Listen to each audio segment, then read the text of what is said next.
Hello, everyone, and welcome to the fourth chapter in this online course, Get a Head Start, a mental workbook for young football players. Today, we'll be talking about match preparation. The perfect game starts with perfect preparation. Each player prepares his game in a different way. No doubt, you'll already have certain routines of your own that you always like to follow. It's useful to know how these routines can help you create your ideal emotional state, your ideal level of arousal. In short, the state that will give you the best chance for playing the perfect game. Remember, know yourself. Get to know what performance mindset works best for you. Are you at your best when you're totally worked up and aggressive, or do you play better when you're ultra calm and focused? You need to know which level of arousal and tension in your body you need to be at the top of your game. Now, here are some tips on how to improve your match preparation. First, define a fixed routine that you will always follow to prepare for a match. Ensure that it gets you into the ideal mindset. Whatever your preferred routine is, it needs to combine physical and mental aspects. Think about food, water, rest. Some people benefit from things like walking before the game or listening to a certain type of music, watching some inspiring clips from their favorite football players on YouTube, breathing exercises, visualizing exercises, and so on. Now, for this month's exercise, describe your ideal way to prepare for a game, your match day routine. Think back to a few games where you played really well. How did you prepare for these matches? What did you do to focus, to relax during the hours before each match? Try and fill out this table as detailed as possible. Feel free to scan these QR codes for more stuff on match preparation. First one is on Michael Jordan, arguably the best basketball player ever, talking about his pre-game rituals.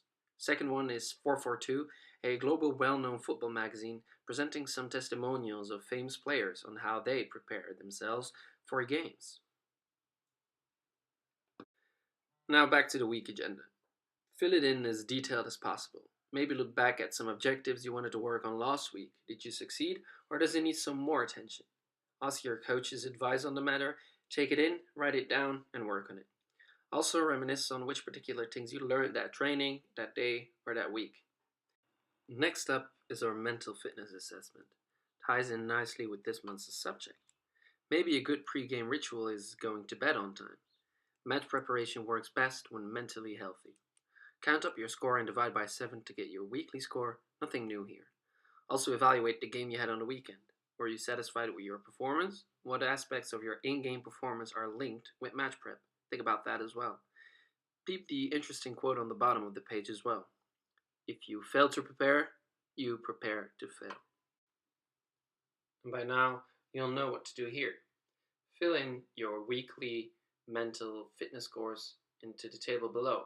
It will give you a good visual representation on how mentally fit you were that month. And finish off this fourth chapter by filling out the last checklist on the very last game you played this month.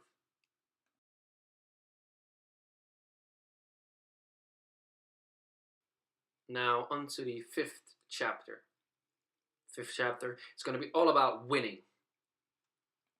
Winning, or always second best. How big is your drive to win? Your winner's attitude, your winning mindset? What about your motivation to succeed and your dedication to your game? How much effort are you prepared to put into it? How self-disciplined are you willing to be to achieve the objectives you set yourself? Having a winning mindset means giving it your best shot every time, during every exercise, every drill, every training session, and every match.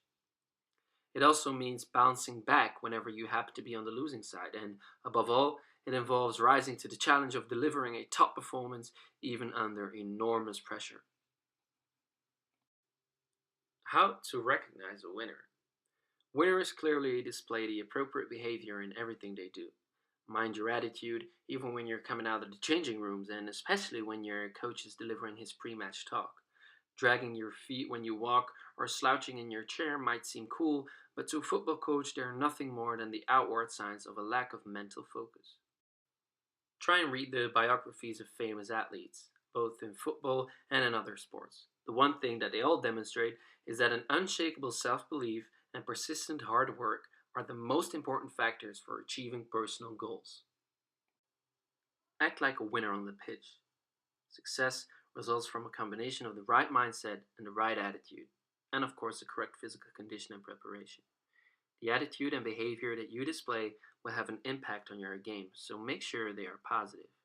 A positive mindset, the idea of I can do this, I know what is expected of me, I have the knowledge and the skills to perform these tasks, is the basis for a great performance.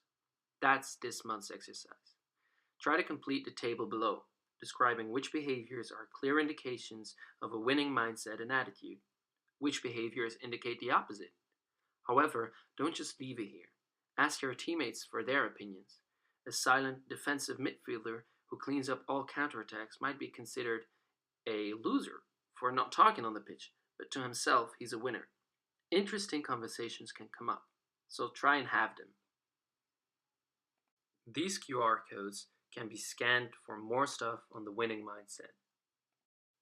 Fill in your week agenda again. Focus on what you're going to do that week to increase or simply work on your winning mindset. What did you learn?